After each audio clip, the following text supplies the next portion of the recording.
And we're back here. I'm George. Arby's with us once again, inseparable, so to speak. Harvey, let me ask you a question. For instance, I tell you, I've got a job for you and it pays well. What would it take for you to join me and leave your company? Wow, I hope my boss is not watching this.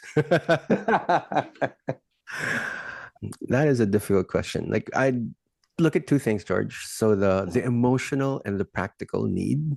Mhm, So the practical need will of course be money. Like mhm. it has to pay higher than what I'm currently earning. Okay, I'll tell you, I'll double what you're getting right now. Ooh. And then but the emotional part has to be taken care of as well. Like, what is the emotional part? The emotional part is, well, I need to feel that the environment, number one, accepts me and values what I can contribute. Uh-huh, but there's no way of knowing that unless you join me, right? That's true. That's true. And I've made mistakes like that, George. Like I used to, there was a company that I joined, and then 2 weeks later I wanted to quit. But the headhunter said, no, please stay for at least 3 months, otherwise we don't get paid. And then my boss said, no, like finish the project first, and then you can leave after you finish the project. But I guess what made me want to leave that company, and I'm sure you're very familiar with what this company is, George. Mhm. It's the fact that it was hell on earth. So I guess two things. Two things. What about you, George? Like if I were to ask you what motivates you to take on a new project or a new role? Desperation. Hmm. I always say this, desperation breeds creativity. When you're jobless, for instance, so you're desperate, you tend to be creative for you to be able to get something. And that's how it is with me. I see it in a lot of people also. Crammers, for instance, when you were a student, you used to cram unless you were really a diligent student. Were you a diligent student? Far from it. Far from it. Far So from it. you used to cram like the day before the exam. That's the time you study. Not even the day before the exam, George, like hours before the exam. Hours before, but you still do that. You try to cram everything in 2 hours time, right? Yeah. And surprisingly, you get to absorb everything. You find ways for you to be able to absorb all that stuff that you need to know for your test, right?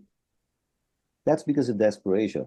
That's what I'm talking about. What motivates me most? If I'm desperate already, I will act right away. But without that, I don't know. You might call me a laid back person when it comes to those things. I would rather stay in a sort of a comfort zone, even if I'm not familiar with something, but if I'm desperate, I'll find a way to make that unfamiliarity somehow acceptable to me, so to speak. Of course, it goes without saying money. Money is a great motivator. A lot of people might say, "Oh, yeah, it's our values, it's our the fulfillment." Don't give me that. At the end of the day, you got to feed your family, you got to pay your bills, and the only way to do that is to get good paying job. We're not saying you get motivated because you're going to become a millionaire. No, only the lotto people tell you that you're going to become a millionaire. Or probably the casino people. For you to be able to get enough for your needs, all you have to do really is to be motivated enough for you to do something. I don't know. That's my view on that. What about you? Well, actually, George, interestingly, what you're talking about is a Mm-hmm. personality type. Mm-hmm. So for people who have taken the MBTI personality assessment, it Mm-hmm. gives you four letters. Mm-hmm. Let's say ESTJ, INFP, INTJ, stuff like that. Mm-hmm. And the last letter tells you exactly that. Like the J's, they typically Uh-huh. prepare for something well in advance. The P's are motivated by pressure. The Mm-hmm. more pressure they feel, the more energized they become. Yes. Uh-huh. So it's quite possible, George, that your last letter in the MBTI assessment is a P. Mm-hmm. Is that good or bad? It's neither good or bad, George. It's just Oh. diversity. Like some people are naturally J's, some people are Mm-hmm. naturally P's. So let me ask you, like when we open that cabinet, George, like assuming that's your cabinet, like Mm. is it organized or is it chaotic? It's organized. Oh, it is. Yeah. It's color coded. Now that's the behavior of a J, whereas being motivated by pressure is the behavior of a P. Oh, as far as those are concerned, I am very well. Yeah, I'm very well organized. Like I'm OC. Paintings, for instance, wall paintings. It's a pet peeve of mine if the painting is somehow, you know, Skewed. askance, Yep. skewed. I have to fix it. Wow. Those are the things that make me a J, probably. Absolutely. Another thing that makes you a J, George, is the fact that you're on time. Or you're early. As a matter of fact, you're early. Yes. You 20 arrive minutes early for an before. appointment. What about you? Are you a J or a P or? I'm a P. I'm a P. So meaning I'm motivated by pressure. I tend to cram. But at the Mhm. same time, George, just like you, my physical space is very organized. Uh-huh. And everything is, well, almost everything is in the Mhm. calendar. Strictly speaking, I'm a P with out of preference behaviors. That's the technical term for it. Like I'm a Oh, P that behaves like a J sometimes. uh-huh. But I'm a J, right? But I never, believe it or not, I never write anything in the calendar. Oh, you don't? Yeah. I don't. Mm. It's just here. And at my age, that is pretty awesome also. I rarely forget things. Now, the funny thing is when I have appointments, especially online appointments, those appointments suddenly appear in my calendar Mm. because those I meet with are the Yeah. ones Yeah. Who put who it place there? it there. Mm. See? But I never do that. Crazy. Oh, George, another source of motivation as far as personality assessments are concerned would be the second letter of your MBTI. Okay. So some people are an S, Uh-huh. and the S's tend to look at details. They're very, should I say, well, it's also being ako in a sense, like what you Mm-hmm. said. The N's, they look at the bigger picture. They don't really like the details as much. Mm-hmm. They're more concerned about what will happen in the future rather than what's happening in the present. Mm-hmm. And in terms of space, they like wide open spaces. Mm-hmm. Well, So based on for that, like your focus, is it on the present or is it on the future? I usually look at the consequences. If we're gonna do this, what's gonna happen? I always look at that. I guess those who are more on details are the finance people, right? Accountants and stuff. Uh, Absolutely. and I always advise this to top executives. You cannot dwell on the details. You have people to do that for you. You got to look at the bigger picture. Of course, it's easier said than done, especially there are some clients of mine who are finance people, CFOs. It's not really a waste of time, but it takes up a lot of their time if they still have to look at the details when they hired people to do the same thing, right? And you're supposed to trust your people. So George, another letter in your MBTI. So that Mhm. that was the second letter, S or Mhm. N. So it sounds like you're an N in a sense that you look at the outcome or the Mhm. consequence, right? A Mhm. third letter now tells you whether you do something because of logic or you do something because of emotion. So I'll give you an example. Let's say you found out that you have an employee who committed fraud Okay. and you discovered this on December 24th. Mhm.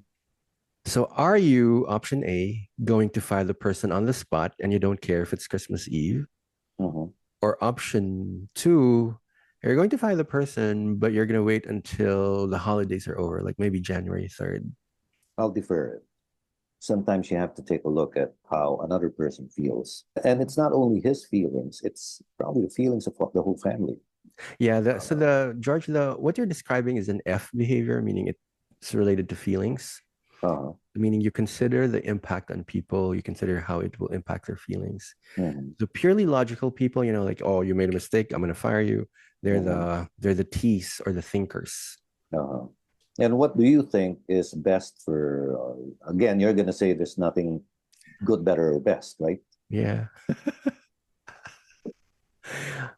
Best for what, George? Best for Best for, I mean, like, what do you think would come out as a good boss? Someone who defers the punishment, or hmm. someone who just tells you to get the hell out of here? My answer to that, George, I guess will depend on the level. Uh-huh. Like, research shows that a lot of CEOs are NTJs, Uh-huh. intuitive meaning future forward looking, T thinker, J they do things on time. And these are the type of people who will not hesitate to, let's say, sell off a portion of the company or go into a merger, anything like that. Anything Yeah, that's right. difficult, they would not hesitate to do. Mhm. But if we're talking about a supervisor who probably has to manage the emotions of their direct reports, Mhm. like a little bit of F would probably be helpful because otherwise, their people might rebel against them and Yeah. sabotage the operations. Uh, there's such a thing as a never burn your bridges, right? You'll never know if you're going to encounter that person again in the future, and he's going to be of great use to you. Last thing I want to do, or probably experience, is when I'm in hell, I see them in hell too. It's like, oy pare, musta ka na? Init dito ah. Init dito, no? I guess I easily forgive, but it's totally different from forgetting. I forgive, but that doesn't mean I forget. Yeah. It'll always be at the back of my mind. What about you? Yeah, I'm an F. Like I've taken the test, George. I can see that I'm an F. Maybe I should send you the link so that you can take the test Yeah, and why figure it not? out. Uh-huh. And if anyone's interested, like what if you want to know your MBTI personality type, you can contact George Yeah, and we can make the test available for you. yeah, Oh, that's but George, just to complete, the first uh, letter is whether you're an introvert or an extrovert. So I am going to give you a scenario. Let's say you're going to go to a party. The party starts at 8 o'clock. mhm, And let's say the host said it's going to end at midnight. okay. They're about. So what time will you get there, George? 7:30. 7:30. Okay, let's say there are 100 people in the room, in the venue. How many people are you going to talk to? It really depends. For one thing, I've noticed this, even if I don't really care about talking to people, I'd like to think I'm approachable. Well, some people think I'm not the approachable type. Some people are scared of me just by, seeing me. But there are a lot, especially during parties, people tend to approach me too. And it starts with that. And I've learned this. I don't know if you call it technique, social graces, from my dad and from Americans. In an American party, I've attended quite a few of those. I remember there was one time I was invited to a party which was composed of a lot of Americans. I had a date, so we got there, and the hostess said hello to us, and then introduced us to a group of 6 or 7 people. So we talked to them. The unwritten rule is, after about 5, 10 minutes, move to another group. Don't stay with a particular group all the time. You have to move, circulate, so to speak, because that's the essence of the party. That's the reason why there's a party, for you to network somehow. And Did then you enjoy that, George? Like moving around? yeah, I guess one thing that worked for me was because I'm a wide reader. I could talk about any topic, so I was very comfortable with that. Now the funny thing is this: dinner time came. There were tables, right? Tables were 10. The hostess told me, George, sit here, and your date will sit there. You don't sit with your companion. Why? Because you know each other already. So you're assigned a seat together with people you don't even know, because you're expected to somehow socialize with them. That's how I am when it comes to parties. Somehow it has benefited me too. Somehow gotten a lot of businesses from those things. Yeah, nice. Uh-huh. The networking thing. Even in a bar, for instance, I remember there was one time I was at the Intercon when it was still alive and it was still up. I was at the bar at the swimming pool area. I was having a beer, and then there was this guy who came in, an American, who sat. a stool away from me. So there was a bar stool between us. All right. So he orders a beer. He looks at me, I look at him, and we say cheers. And then we strike up a conversation. And that conversation led from one thing to another. Next thing I know, I got some business from him. Wow. I attribute that to my smile because I easily smile at people. So when we said cheers, I smiled at him. That's it. That's what I enjoy. And then let's say you're tired, George. Let's say on the weekend, like it's a weekend today. Uh-huh. Like, do you do you like to go out and meet more people, or do you want to rest by yourself? I usually rest, have a book with me. If people like you, close friends of mine, call me up, hey, let's get together, I will go, even if I'm tired. So, George, what I'm based on your answers, what I'm sensing is that you could be an introvert, but you know how to be an extrovert when needed. When needed, yeah, special. Well, I guess social graces. I still call that social graces because that's part of life. You got to do something about that. Next episode, we can talk about that social graces and etiquette and stuff like that because I don't think a lot of people are still aware of etiquette, basic etiquette.